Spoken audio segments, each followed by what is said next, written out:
Welcome to the Couch Scouts podcast. We provide league-winning analysis, advice, and tools to help you dominate your league and build a dynasty.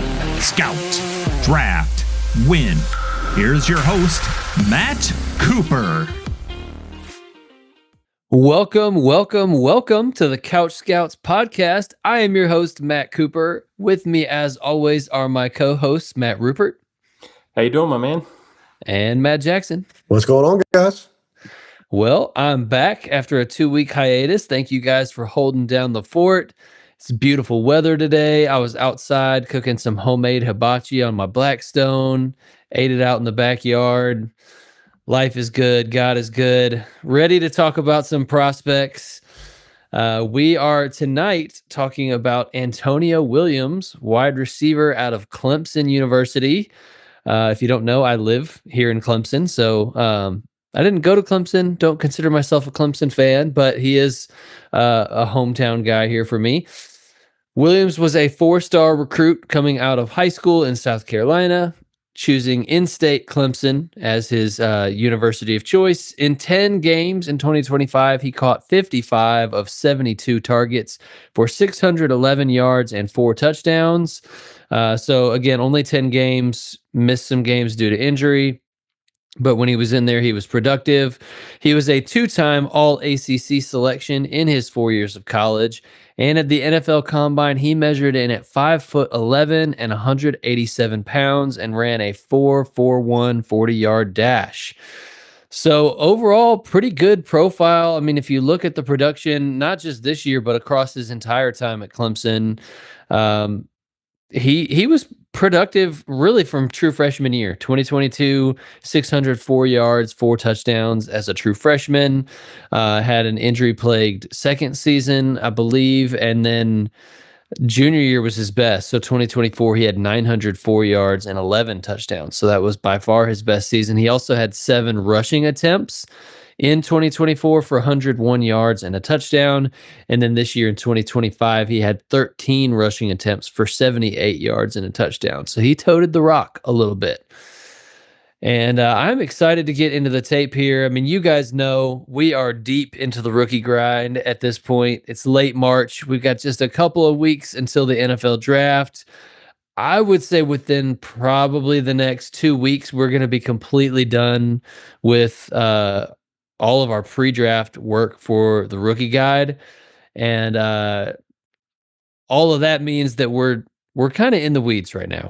A lot of the guys that we're watching aren't great. They're like, we're digging through the dirt trying to find a diamond in the rough, right? But this was a refreshing one. This was kind of a name that we held to talk about for the podcast. I've been wanting to watch the tape for Antonio Williams for weeks now, but I was saving it so that it would be fresh right before we did the podcast episode.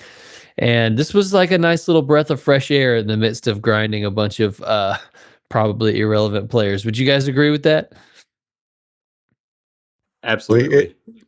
It felt really good. I mean, we're so deep in the weeds now, talking about guys that I felt like in the rookie guide, I'm writing the same sentence over and over again. Hey, this guy won't be drafted. Don't worry about him in your rookie drafts. This guy is not one of those guys. So yeah, I mean, when we go like 70 prospects deep for the rookie guide, and most leagues are a 4-round 12-team league, do the math, 48 picks. We're going like way deeper than anybody you would even think about taking in a rookie draft. But yeah, Antonio Williams, you will definitely be taking in your rookie draft, or somebody will be for sure. So as always, well, for now, some stats courtesy of PFF. We are going to be comparing Antonio Williams to the 270 other FBS wide receivers with 50-plus targets in 2025.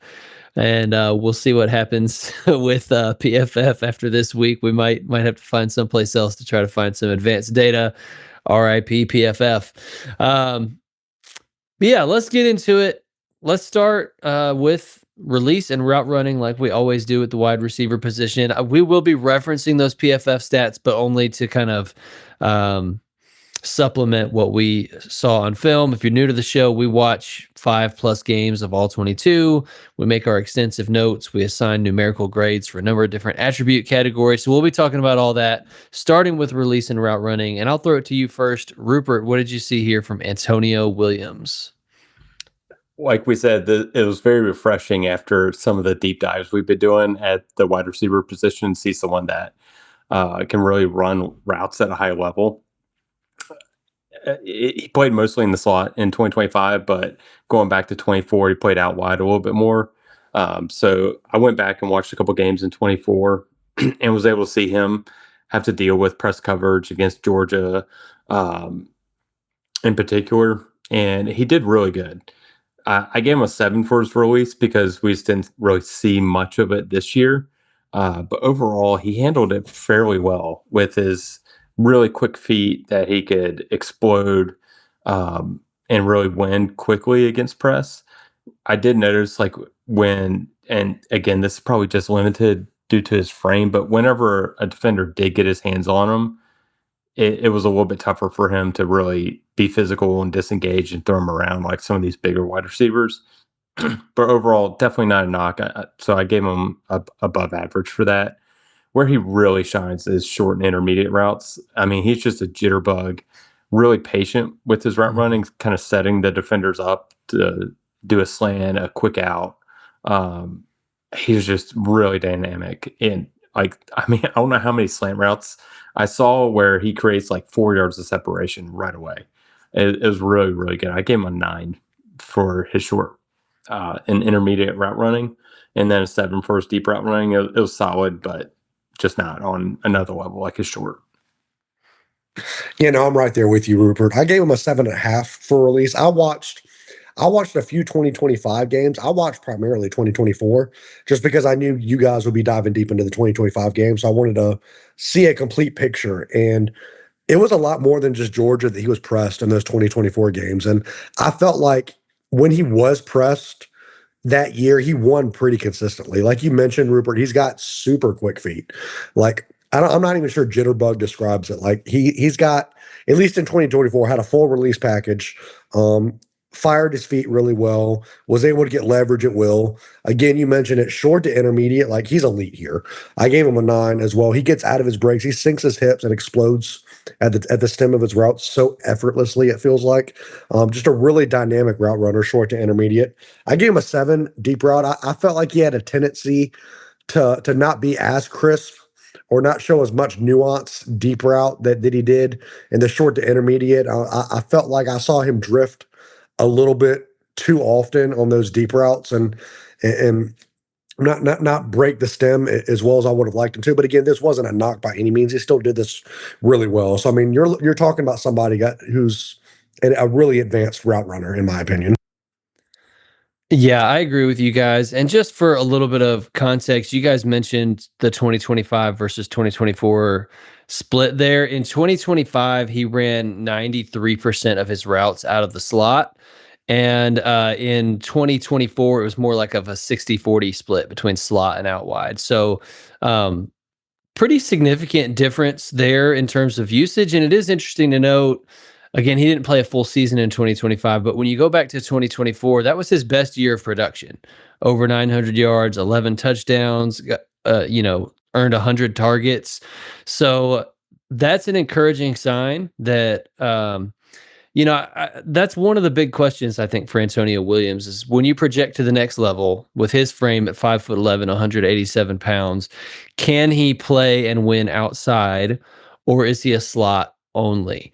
Right. And I think that will really dictate how much fantasy upside he has. I think even if he is a slot only player, he can be very usable for fantasy. A guy that comes to mind for me is Josh Downs, like with Pittman and Pierce there. And we may see Josh Downs in more 2 wide receiver sets this year with Pittman moving on. But so far in his career, we've seen him 65 to 70% snap share, not out on the field for 80-90% of snaps because he's coming off the field and Pierce and Pittman are playing most of those 2 wide receiver sets. And that obviously has made him a little bit more boom bust for fantasy. quarterback play has come into that some for Josh Downs. But Josh Downs was a player that we liked a lot. And I see a lot of similarities in the game here for Antonio Williams. So it really Antonio Williams could play on the outside. I think we'll kind of give some overall thoughts here at the end because he can beat press coverage, because he can run every route in the route tree. But some of those physical limitations that you mentioned, I believe it was you, Rupert, where he got jammed up a little bit, that may be the thing that if there are two good players like a Pierce and Pittman on his team that play outside more effectively, he could get relegated to that slot role. So, but yeah, exceptionally quick change of direction. I had the same note as you guys there. I thought I had Antonio Williams, destroyer of zones, in my notes. Like he just absolutely cooks zone coverage. So often found the soft spot, loves to work over the middle, underneath, heavy diet of slant routes, quick out routes, shallow crossers, like loves to get it in that short to intermediate game. I also had him at a 9 there. And for you guys that are listening, we don't give out 9s very often. Like if you're new to this, 6 is NFL average, 7 is good by NFL standards, 8 is great by NFL standards, 9 is like incredible even by NFL standards. So to give out a 9 here in the short to intermediate route running, which by the way translates very directly to PPR fantasy points when you're catching a lot of those layup targets in the short to intermediate game, that's a high compliment. I also had him at a 7 against press coverage. Really similar notes. He wins with his feet, but can get jammed up with the hands sometimes, and then also a 7 for deep routes. So we saw that almost identical across the board there. But yeah, overall, I agree with you guys. He's a high level separator, and definitely one of the top 3 or 4 separators, I would say, in this entire draft class. So with all of that being said, let's get into the ball skills. Hands, contested catch radius, body control, ball tracking, like physicality plays into this some too, but just the ability to go up and get the ball. You got to get open, which he's good at, but can you catch the ball? And sometimes with these smaller players, this is a limiting factor. Jackson, was it a limiting factor for you? No, I for the most part, I would say I really liked his ball skills. I thought that Williams has really solid hands. Just didn't really chart a lot of drops. I mean, I felt like his hands were strong. He was a reliable option for his quarterback. I gave him an 8 for hands. I did give him a 6.5 for contested catch. I thought he was okay at this. Frame issues were a problem for me. I thought he had a hard time battling through contact at the catch point, and that maybe limited him some in the contested catch. So I only gave him a 6.5 for that.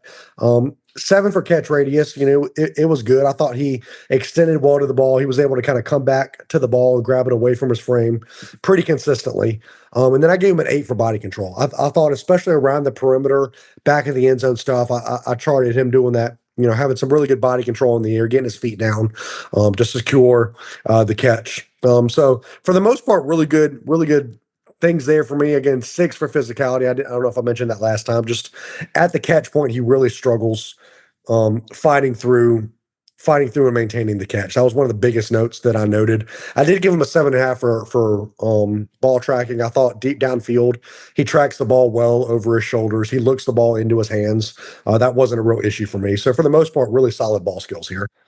Yeah, to your point about the physicality, I thought that he did a good job within his route for his size, especially being 187 pounds, kind of like using his hands to ward off and create separation there at the last second. But then at the catch point, yeah, that was a struggle. Like, especially Cade Klubnik.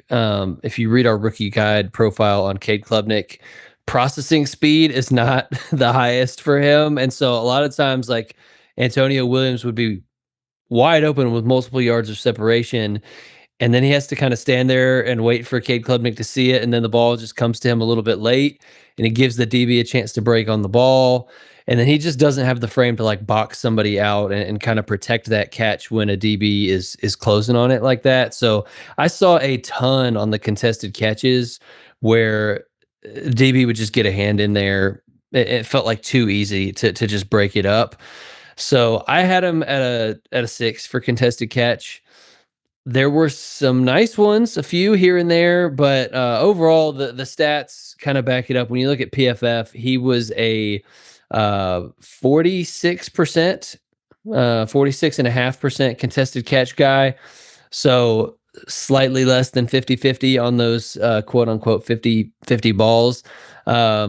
But he didn't have a ton of contested targets. 18% of his total targets were contested, which is a relatively low number, speaks to his separation skills. But yeah, that was a limitation. And the catch radius, obviously being 5'11", not the biggest catch radius. So I had him at a 6.5 for catch radius, a 6 for contested catch, 6.5 for physicality. Those are all like average marks. They're not like glaring. He stinks at this. It's going to keep him off the field. But they're not great marks. And then the plus marks for me with the ball skills, hands, 1.8% drop rate. So you mentioned you didn't chart a lot of drops. You couldn't have charted a lot of drops. He had almost no drops. Loved his he had like these cat quick hands to just like, he had good late hands where right before the ball would get there, he would just reach out and adjust to it. And particularly ones thrown like low or behind him, he just had these great reflexes to just reach out and pluck it. So I love that. I thought he had really reliable hands. 8 for body control. You mentioned the toe taps and those types of things. And then the ball tracking was an 8 for me as well. So had some really plus marks for me on the ball skills, and then some things that were a little bit limited by his frame. Did you see it the same, Rupert? Pretty much just in lockstep. Gave him an 8.5 for his hands. Again, I didn't really see any drops.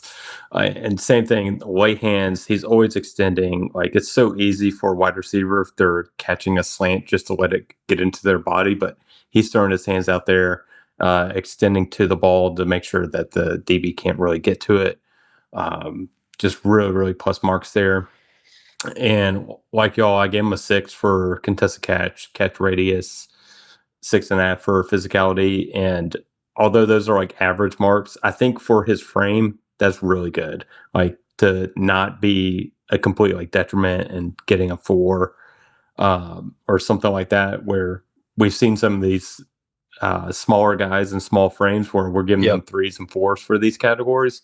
I think that him at his size still being able to get average score, I think is a plus mark for him. And same, I thought his ball tracking was really good. And that's what helped him in those contested catch situations they did come down with. I thought his ball tracking was just really good, so he could time his jump perfectly, snatch his hands up there late, and even like corner routes like along the sideline. And he just tracked it really well, get his feet in bounds, throw the hands out there late. It was just really, really plus marks. Just really reliable. Yeah, absolutely. So in a second, we're going to take a break here. But before we do, just wanted to say that we're off to a good start here, right? Your first 2 jobs as a wide receiver is get open and catch the ball, and pretty good on those. And I'm also like, I'm always encouraged when we're seeing it so similarly. Like the fact that I think even to the individual attribute grades, we've been within half a point of each other on every attribute so far. And we all watched separately and made our own notes and didn't compare or didn't look at each other's grades. So that's like pretty remarkable, and makes me feel a lot better about my process and what we're seeing here. So we'll take a quick break here, and we want to shout out for you guys the great resources available to you at couchscouts.com. It is the best time of the year by far to join the Couch Scouts family. We have been working our tails off since December, like months of research go into this rookie guide, hundreds of hours of tape watch, extensive written scouting reports in simple, easy to read format, rankings, numerical film grades, like ideal team fits. There's so much information packed into that thing. It is the ultimate cheat sheet for dominating your rookie drafts, which at this point, most of your leagues within the next month or two, you're going to have that rookie draft. And this is going to be the ultimate tool to get you prepared for that and for when you're on the clock. It's in a nice, easy, like flip through the app so that you can pull up the information that you need to pull up in real time while you're drafting. And really, really excited for you guys to get your hands on that. We also have a ton of other great resources as well, including a bonus podcast that we'll be recording tonight. We're going over Bryce Lance tonight just for our members. So every week we do a bonus podcast just for our people, covering some of the more under the radar or polarizing names that you need to know. Should I draft this guy or should I not? So definitely jump in, couchscouts.com. You can get a package for a whole year for as little as $60. Divide that out. It's a cup of coffee a month, $5. And we pack a ton of value into that thing. So join the Couch Scouts family today. And with all that being said, let's jump back into the second half of the episode. I told you guys, get open, catch the ball. That's like your meat and potatoes for the wide receiver. Now we're going to talk about a little bit of dessert. Okay. This is the stuff that, if you add this cherry on top of the profile, it really, really puts them into that elite territory.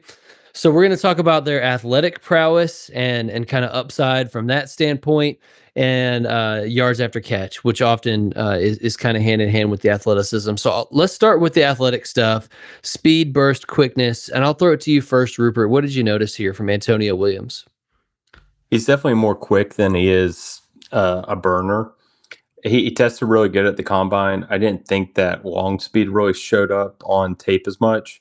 I gave him a 7 for game speed, like not a knock at all, but it's just not, he's not a guy that's going to be taking the top off the defense all throughout the game.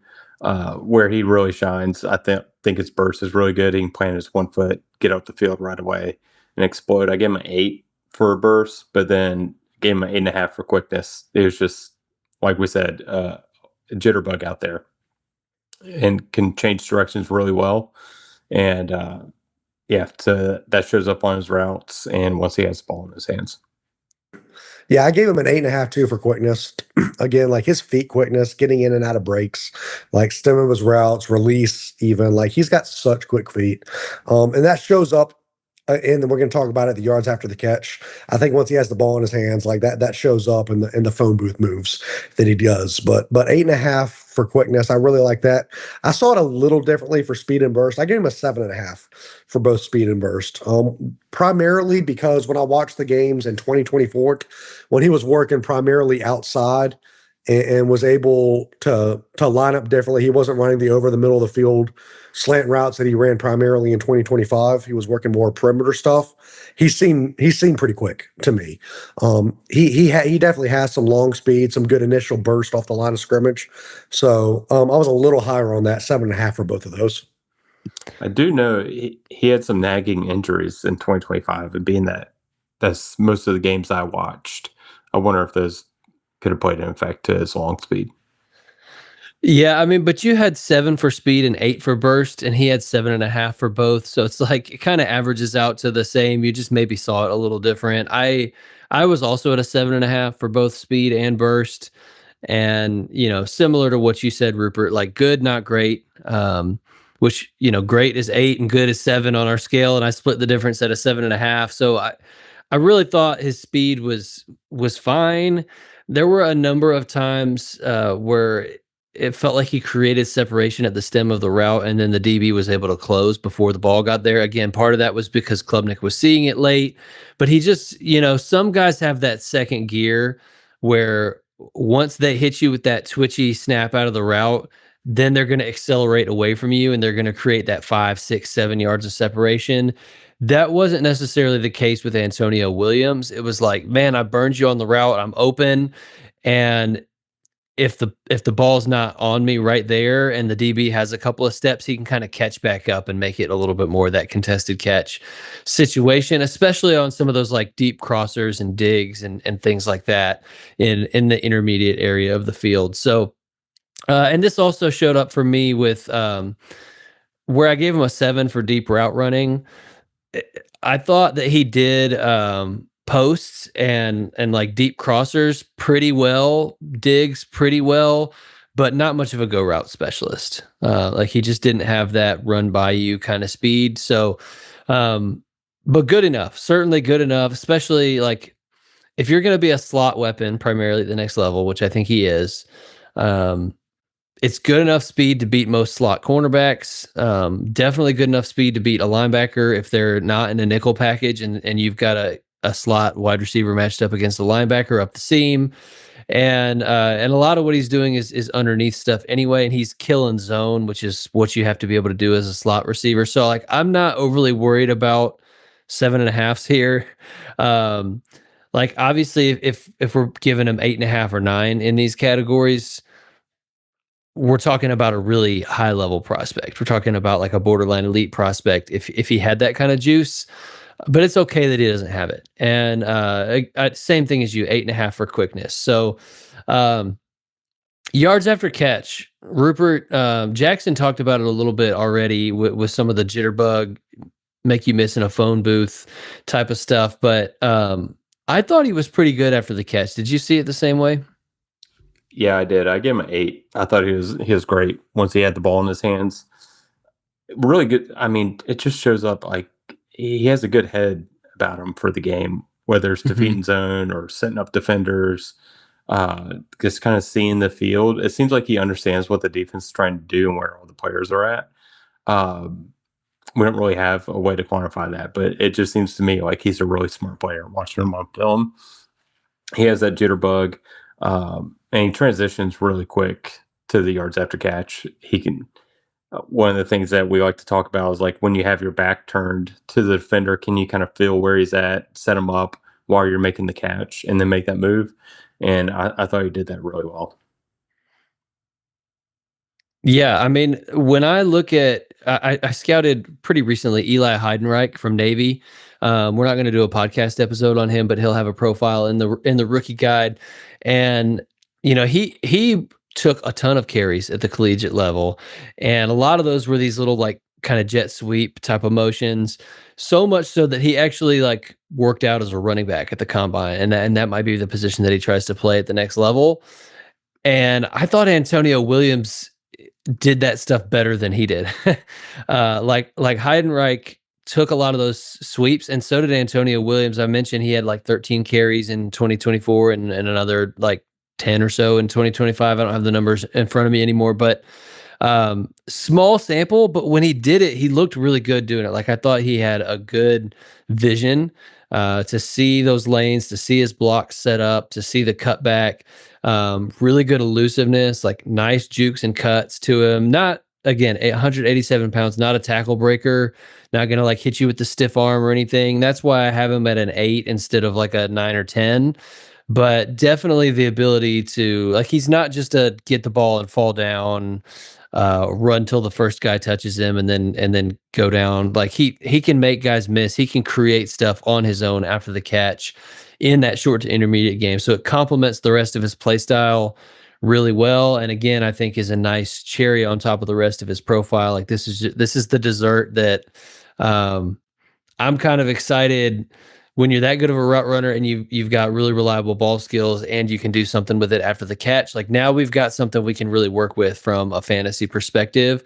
And yeah, I thought overall this was a real strength for him. Did you see it the same, Jackson? Yeah, no, just all the same stuff you guys did. Just really, I think the head that he has and understanding zone concepts really helped and his after the catch ability, just reading his blocks well.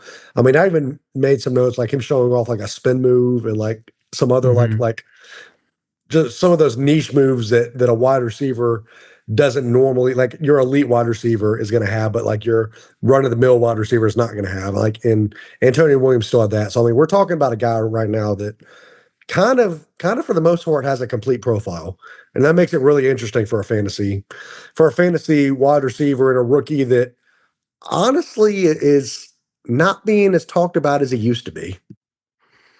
Yeah, I mean, this is a guy again was a 4-star prospect, was a Devi name, And one of the reasons that he made the switch to being a 93% slot player this year is because they brought in 2 5-star guys in TJ Moore and Bryant Wesco, who were really good on the outside, and it kind of relegated Antonio Williams to that slot role. It almost reminds me of when Jackson Smith and Jigba was at Ohio State, and he had Egbuka and Marvin Harrison Jr. on the outside. So it's like, okay, he's pretty much just always in the slot, but that doesn't mean that he can't do the outside stuff. Now, obviously, JSN's closer to 200 pounds, a little bit more of an explosive athlete. So I'm not saying that Antonio Williams necessarily has a Jackson Smith and Jigba ceiling. I don't think he'll play on the outside as much, maybe as JSN has in the NFL, but I saw evidence of him beating man coverage, beating press coverage, beating zone coverage, which tells me he can be a full-time wide receiver and can play outside at least that 60-40 that we saw in 2024. I think he could do that at the NFL level. We'll see. The draft projection for him is like second to third round pick. So day 2 guy, I think we can work with that, right? You can get an opportunity as a day 2 guy. And, there's, as far as rookie ADP, I haven't looked at it, but I just don't feel like I hear people talking a whole lot. So I will say I just saw a rookie mock today that had him going at 205, which is unfortunate because I feel like that's right in the range where he should be going, which means that you're going to have to battle with some people for shares of him, which is a little unfortunate. Yeah, I'm gonna try to look it up actually as we're talking here. So Fantasy Pros has him Dynasty rookie ADP, and I think this is 1 QB because I don't see Mendoza until 12th. So 1 QB here, but Antonio Williams ADP, he is 26th, which that would be early third. If that held up, I would have a lot of Antonio Williams shares. I'm just going to say that right now.